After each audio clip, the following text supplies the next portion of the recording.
హైదరాబాద్ మలక్పేటలో ఉదయాన్నే కాల్పుల కలకలం సృష్టించింది.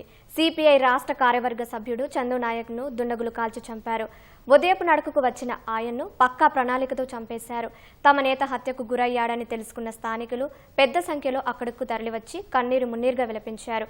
తమ కష్టాలు తీర్చేది ఎవరంటూ బోరుమన్నారు. నిందితులను పట్టుకునేందుకు 10 బృందాలు రంగంలోకి దిగాయని పోలీసులు వెల్లడించారు. హైదరాబాద్ మలక్పేటలో సిపిఐ రాష్ట్ర కార్యవర్గ సభ్యుడు చందు నాయక్పై దుండగులు కాల్పులు జరపడంతో ఆయన అక్కడికక్కడే మృతి చెందాడు. శాలివాహన నగర్లోని పార్క్ వద్ద చందు నాయక్పై దుండగులు కారులో వచ్చి కంట్లో కారం చల్లి కాల్పులు జరిపారు. భార్య కుమార్తె ముందు దుండగులు కాల్పులు జరిపారు. తీవ్ర రక్తస్రావంతో చందు నాయక్ ఘటనా స్థలంలోనే ప్రాణాలు విడిచారు. సమాచారం తెలుసుకున్న పోలీసులు ఘటనా స్థలానికి చేరుకుని విచారణ జరుపుతున్నారు. క్లూస్ టీంలు ఆధారాలు సేకరిస్తున్నాయి. చందు నాయక్ మరణ వార్త విని స్థానికులు పెద్ద సంఖ్యలో తరలివచ్చారు. తమ నేతను కోల్పోయామంటూ బోరుమంటూ విలపిస్తున్నారు. చందు నాయక్ స్వస్థలం నాగర్ కర్నూలు జిల్లా బల్మూరు మండలం నర్సాయిపల్లి, మలక్పేట శాలివాహన నగర్లో నివాసం ఉంటున్నారు. బాణభయం ఉందని మాకు తెలుసు, మాకు చెప్పిండు మా సారు గిట్లా ఉంది గిట్ల సంగతి అని చెప్పాను అన్నాడు. కానీ ఇంత లేదు అని ఆయన జర భార్యతో కూడా నిన్నమన్నా ఇక్కడనే కిరాయికున్నారు, ఇక్కడనే ఉంటున్నారు. ఆయన ఏమన్నాడంటే ఆయన మాకు అమ్మ మనం ఇక్కడ మీతో పాటు ఉంటున్న కాబట్టి ఇప్పుడు పట్టం మీకు ఇప్పియాలి, మేము చేయాలి సుతితో అని చెప్పి మన పట్ట ఇప్పించిండు. పట్ట ఇప్పించినాక మేము అంతా సరే మా సార్ ఉన్నాడు, మాకేం భయం లేదని చెప్పి మాకు నల్లలు దించిండు, అన్ని ఇప్పించిండు.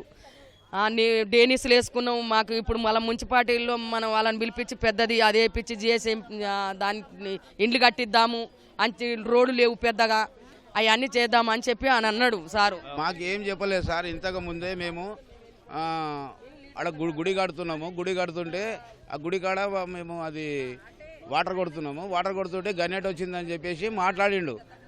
గనేట్ వచ్చింది సార్ అంటే ఆ పక్కకి వేయించి అని చెప్పని మాట్లాడిండు.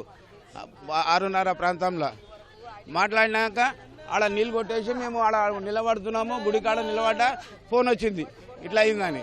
మాకు మొన్నటి నుంచి తెలుస్తుంది వాన అని ఉందంటే మేము ఎంబడే ఉంటున్నాం. మా నాయన ఎంబడి వండుకుంటా రాత్రి కూడా ఎంబడే ఉన్నాము. పొద్దుగాలు వస్తామ్మా అని గుడి కడుతున్నాము, ఎల్లమ్మ గుడి కడుతున్నాము. గుడి కాడికి పొద్దున వస్తామ్మా నేనని రాత్రి అంతా ఉన్నాడు. మేము 7 గంటలకు వచ్చినాము. ఇడిచిపెట్టి ఇంటికాడ ఇడిచిపెట్టిపోయినామన్నా.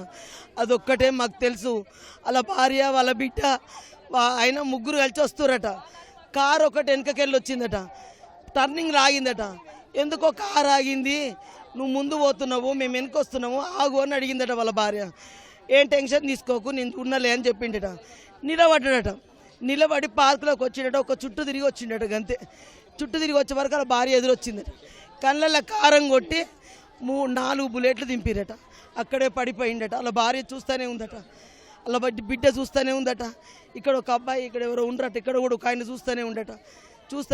వెళ్ళిపోయారట, కారు ఎక్కి వెళ్ళిపోయారట. పడిపోయిన తర్వాత మాకు ఫోన్ వచ్చిందన్న. చాలా మంచి మనిషి అన్న. చిన్న పిల్లలతో కూడా మాట్లాడతాడన్న. ఎవరన్నా అన్నా అని పిలిస్తే మాట్లాడతాడన్నా. ఆపతుందంటే వస్తాడన్నా.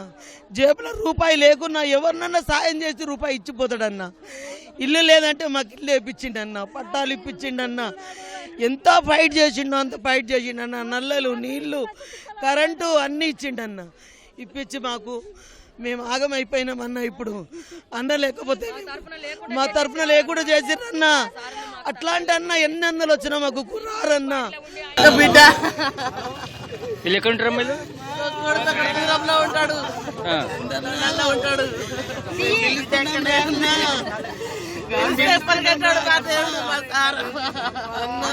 ఇంటింటికి పరిష్కారం చేసేటోడు, మనిషి మనిషికి సమాధానం ఇచ్చేటోడు. అయ్యా మాకెవరు కావాలి, ఇప్పుడు మాకెవరు కావాలయ్యా.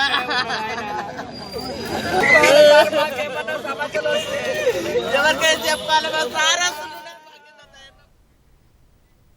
South east DCP Chaitanya Kumar సంఘటనా స్థలాన్ని పరిశీలించారు. చందు నాయక్ హత్యకు కారణాలను అన్వేషిస్తున్నామన్నారు. నిందితులను పట్టుకునేందుకు 10 ప్రత్యేక బృందాలు ఏర్పాటు చేశామన్నారు. పథకం ప్రకారమే రెక్కీ చేసి హత్య చేసినట్లు గుర్తించామన్నారు. వాక్కి వచ్చినప్పుడు కొంతమంది అన్నోన్ పీపుల్ వచ్చి ఇక్కడ ఇతని పైన ఫైర్ చేయడం జరిగింది. సంఘటన స్థలంలో కొన్ని రౌండ్స్ మాకు దొరికాయి, కొన్ని అన్ఫైర్డ్ రౌండ్స్, అట్లాగే కొన్ని ఎంటీ షెల్స్ దొరికాయి. ప్రస్తుతము దర్యాప్తు కొనసాగుతుంది. ఈ కారులో ఉన్న వ్యక్తులు ఎక్కడి నుంచి వచ్చారు ఆ రూట్స్ అన్ని వెరిఫై చేస్తున్నాము. ఈ ప్రాంతంలో సీసీటీవీ కెమెరాలు వెరిఫై చేసి అనుమానితులు ఎవరని చెప్పి వాళ్ళను వెరిఫై చేసే దర్యాప్తు కొనసాగుతుంది. ఇక్కడ దొరికిన రౌండ్స్ ప్రకారం ఒకటే తుపాకీ వాడినట్టు తెలుస్తుంది. ఇంకొంచెం వెరిఫికేషన్లో మా దర్యాప్తులో ఇంకొంచెం మాకు టోటల్ 5 రౌండ్స్ దొరికాయి. అందులో 3 ఫైర్డ్ రౌండ్స్ ఎంటీ షెల్స్, మిగిలిన 2 రౌండ్స్ అన్ఫైర్డ్ రౌండ్స్ అక్కడ సంఘటన స్థలంలో దొరికాయి. ఈ సంఘటనలో 3 లేదా 4 వ్యక్తులు ఇన్వాల్వ్ అయ్యారని చెప్పి ప్రాథమికంగా తెలుస్తుంది. మాకు ప్రాథమికంగా తెలిసిన దాని ప్రకారము ఒక కేసులో ఉన్నాడు ఇతను, ఎల్బీ నగర్ పోలీస్ స్టేషన్ సంబంధించి ఒక కేసులో అక్యూజ్గా ఉన్నాడు. రెండో కేసు సంబంధించి ప్రాథమికంగా తెలిసింది వివరాలు, ఇంకా పూర్తి స్థాయిలో వివరాలు సేకరిస్తున్నాం. ప్రస్తుతం ఒకటే బృందం వచ్చినట్టు అనుమానిస్తున్నాము.